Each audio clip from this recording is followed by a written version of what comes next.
हरे कृष्ण। कार्तिक मासे आज एकादशी तिथि।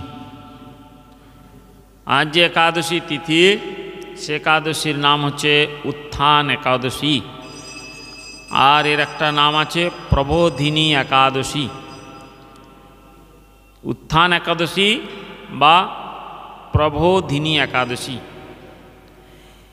এই একাদশী कार्तिक मासे शुक्ल पक्षे उपस्थित हन। कार्तिक मासे शुक्ल पक्षेर जे एकादशी तार नाम होच्छे उत्थान एकादशी। এই एकादशीते गोविंद की करें शयन अवस्था थेके तिनी जागरित हन, शयन थेके जागरित हन।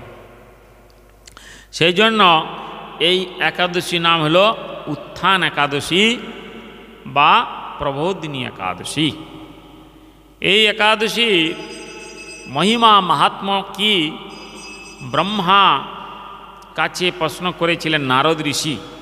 नारद ऋषि तार पिता ब्रह्मा के जिज्ञासा करलेन, प्रभु এই যে कार्तिक मास शुक्ल पक्षे जे एकादशी एर की नाम की महिमा कृपापूर्वक আমাকে বলুন। তখন ব্রহ্মা তিনি প্রজাপতি ব্রহ্মা নারদ ঋষিকে দেবর্ষি নারদকে তিনি কি বলেছিলেন মহিমা মাহাত্ম্য সেটা আমরা আলোচনা করব। যে একাদশীতে ভগবান কি করেন শয়ন থেকে জাগরিত হন আর এই এটা শুক্লপক্ষেই উপস্থিত হয় कार्तिक मासेते। हे मुनि श्रेष्ठ, उत्थान एकादशी হচ্ছে प्रकृत यथार्थ एकादशी। এই एकादशीर फले पाप नाश হয় আর একটা কি পুণ্য বৃদ্ধি পাবে আর মুক্তিপ্রদ হয়। এই ব্রত যে পালন করে একাদশী ব্রত তার কি হয় পাপ বিনাশ হবে, পুণ্য বর্ধিত হবে, মুক্তিপ্রদ হবে, মুক্তি প্রাপ্ত হয়ে থাকে। এই একাদশী নিষ্ঠার সঙ্গে যারা পালন করে তারা সহস্র অশ্বমেধ যজ্ঞের ফল প্রাপ্ত হয় আর রাজসূয় যজ্ঞের ফল অনায়াসে লাভ হয়ে থাকে। এই জন্য জগতের দুর্লভ এই একাদশী ব্রত, এই জগতের দুর্লভ বস্তু পর্যন্ত প্রাপ্ত হয়ে থাকে। এই একাদশী কি করে যারা শ্রদ্ধার সঙ্গে ভগবানের নাম সংকীর্তন যোগে এই ব্রত পালন করে থাকে তাদের ভক্তি হয়, ভক্তি লাভ হয়ে থাকে আর ঐশ্বর্য প্রাপ্ত হয়ে থাকে। এই রাত্রিতে যারা জাগরণ করে থাকেন তাদের কি করে পাপ রাশি সমস্ত নষ্ট হয়ে যায়। তুলা রাশির মতো অগ্নিদগ্ধ হয়ে যায়। রাশি রাশি তুলা যেমন অগ্নিতে যেমন দগ্ধীভূত হয়ে যায় তেমন রাশি রাশি পাপ সমস্ত নষ্ট হয়ে যায় এই ব্রতের প্রভাবে।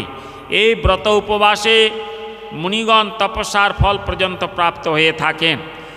এই ব্রত অধিক পূর্বক উপবাস আর অল্পমাত্র ফল প্রাপ্তি হয়। কেউ যদি অবধিপূর্বক উপবাস করলেও স্বল্পমাত্র ফল প্রাপ্তি হয়। এই জন্য একাদশী ধ্যান করেন তাদের ঘোরতর নরক থেকে তারা মুক্তি পেয়ে থাকে, বৈকুণ্ঠ পর্যন্ত প্রাপ্ত হয়ে থাকে।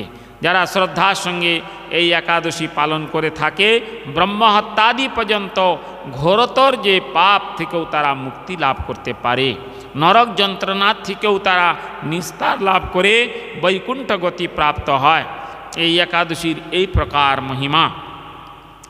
আর এই উপবাসে বিশেষ করে যে দান আদি করলে অন্যান্য যে তীর্থে যে সমস্ত দান করে তীর্থে যজ্ঞ আদি করে এই উপবাস করলে সেই স্বর্ণদানের ফল এবং যজ্ঞের ফল পর্যন্ত প্রাপ্ত হওয়া যায়। এই উপবাসে রাত্রি জাগরণ করলে অনায়াসে ভক্তি ফল লাভ হয়ে থাকে। যিনি সঠিক রূপে উত্থান একাদশী ব্রত অনুষ্ঠান করেন গৃহে ত্রিভুবনের সমস্ত তীর্থ আসিয়া উপস্থিত হয়। যারা এই উপবাস শ্রদ্ধার সঙ্গে করবে সমস্ত তীর্থ তার গৃহে পর্যন্ত উপস্থিত হয়ে থাকে। হে বিষ্ণুর প্রিয়তমা, এটা হচ্ছে ভগবান বিষ্ণুর অতি প্রিয়তমা এই একাদশী দেবী। এই জন্য প্রবোধিনী একাদশীর উপবাস করলে সমস্ত সর্বশাস্ত্রে তার জ্ঞান হয় আর যোগ্য তপস্যার এই সমস্ত ফল পর্যন্ত প্রাপ্তি হয়ে থাকে। যিনি সমস্ত ধর্ম পরিত্যাগপূর্বক ভক্তিভরে এই উপবাস করেন তার পুনর্জন্ম গ্রহণ করতে পর্যন্ত হয় না।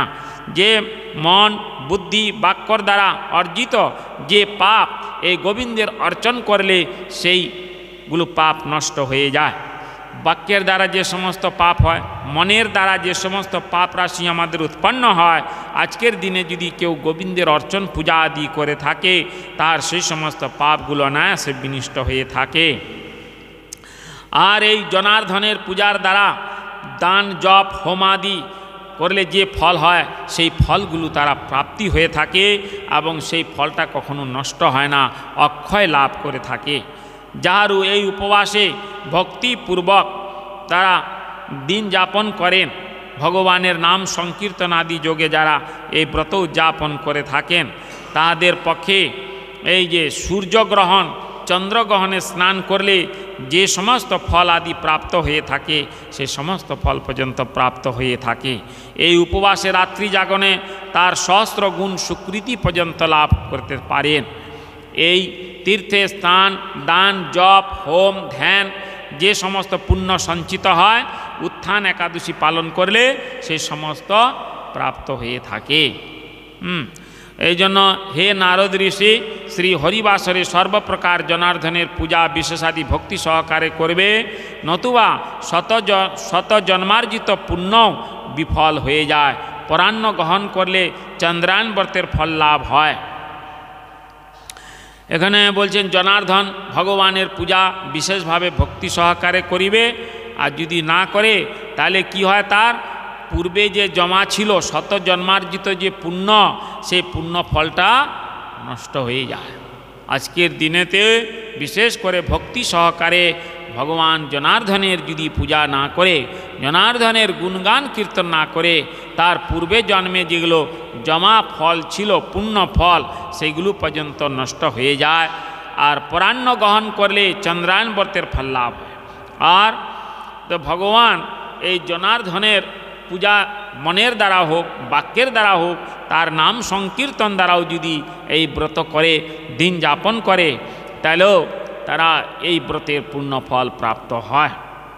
হে বৎস, যিনি কার্তিক মাসে সর্বদা ভাগবত শাস্ত্রাদি অধ্যয়ন করেন তিনি সর্ব পাপ মুক্ত হয়ে থাকেন, সর্বযজ্ঞের ফল ভোগ হন।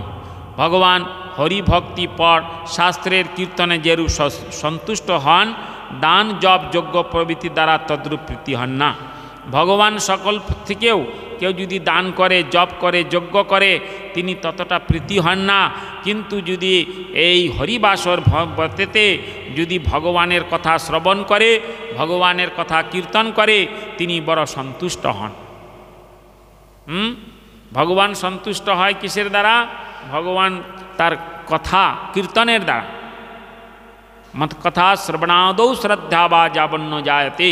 ভগবানের কথায় যদি আমাদের শ্রদ্ধা মতিগতি জাগে না তাহলে আমাদের ততদিন পর্যন্ত সংসারে ভ্রমণ করতে হবে। তাবৎ ভ্রমন্তি সংসারে পিতরপিণ্ড তৎপড়া যাবৎ কৃষ্ণ ভক্ত সুত ন জায়তে। যতদিন কৃষ্ণ ভক্ত হবে না ততদিন পর্যন্ত সংসার চক্রে পরিভ্রমণ করতে হবে। তাই জন্য ভগবান অত্যন্ত প্রীত হন যদি কেউ শাস্ত্রের কথা কীর্তন করেন, ভগবানের নাম মহিমা কীর্তন করেন। বিশেষ করে এই দিনেতে যত প্রকার দান করুক যজ্ঞ করুক হোম করুক সেরকম ভগবান প্রীতি হয় না।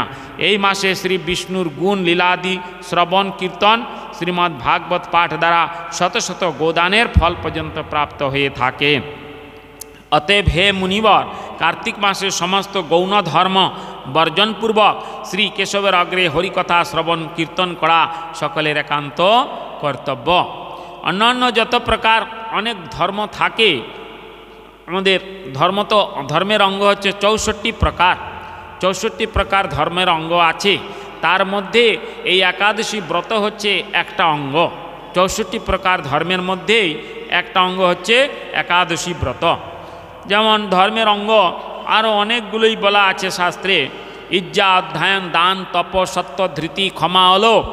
এই সমস্ত ইজ্জা অধ্যয়ন দান তপ এগুলো হচ্ছে ধর্মের অঙ্গ। এই ধর্মের অঙ্গগুলো গৌণ থাকলেও মুখ্য বলছে এগুলো গৌণগুলোকে বর্জন করবে, বিশেষ করে কার্তিক মাসে। এই কার্তিক মাসে এগুলো বর্জন করে ভগবানের অগ্রে, ভগবানের নিকটে এক মননিষ্ঠ হয়ে হরি কথা শ্রবণ করবে, ভগবানের কথা কীর্তন করবে। এইটাই ব্রহ্মা ঋষি বলেন, এইটাই হচ্ছে তোমার মুখ্য কাম্য, এটাই একান্ত কর্তব্য। হে মুনিশ্রেষ্ঠ, কোনো ব্যক্তি যদি ভক্তি সহকারে এই মাসে ভক্তগণ সহিত হরি কথা শ্রবণ করে, কীর্তন করে, তবে তার শতকুল উদ্ধার প্রাপ্ত হন। নারদ ঋষিকে ব্রহ্মা বললেন, হে মুনিশ্রেষ্ঠ, যদি কেউ ভক্তি সহকারে, যারা ভক্তি সহকারে শ্রদ্ধা সহকারে এই কার্তিক মাসে ভক্তগণকে সঙ্গে করে, সাধু সঙ্গে, এই সাধু সঙ্গে হরি কথা শ্রবণ করে, হরি কথা কীর্তন করে, তার শতকুল পর্যন্ত উদ্ধার প্রাপ্ত হন। সহস্র সহস্র দুগ্ধবতী গাভী দানের যে ফল, সেই ফলটা প্রাপ্ত হয়ে থাকে।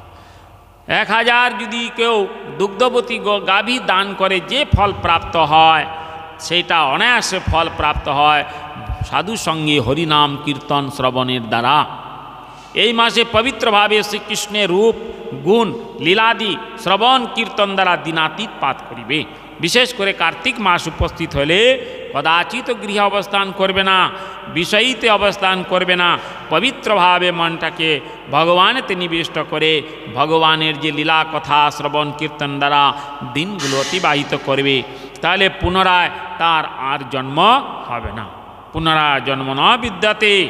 এই জন্য এই মাসে বহু ফল মূল ফুল অগুরু কর্পূর কুমকুম দ্বারা ভগবান শ্রী হরির পূজা করা কর্তব্য। এই মাসে বিবিধ রকম ফল, বিবিধ রকম ফুল মূল অগরু কর্পূর কুমকুম দ্বারা ভগবান হরিকে সন্তুষ্ট করবে, হরির পূজা করা কর্তব্য। সমস্ত তীর্থ পর্যটনে যে পুণ্য সঞ্চয় হবে উত্থান একাদশীতে শ্রীকৃষ্ণ পাদ পদ্মে অঘ্র প্রদান দ্বারা তার কোটি গুণ স্বীকৃতি অর্জিত হবে। এই একাদশী দিনে ভগবান শ্রীকৃষ্ণের পাদ পদ্মে যদি কেউ অর্ঘ্য প্রদান করে, অর্ঘ্য ইদম অর্ঘং ভগবান শ্রী গোবিন্দ চরণ কমলে সমর্পয়ামি, ফুল গন্ধ পুষ্পাদি বস্ত্র ধন সম্পত্তি যা কিছু ভগবান সে চরণ পাদ পদ্মে অর্ঘ্য প্রদান করবে তার কোটি গুণ স্বীকৃতি অর্জিত হবে।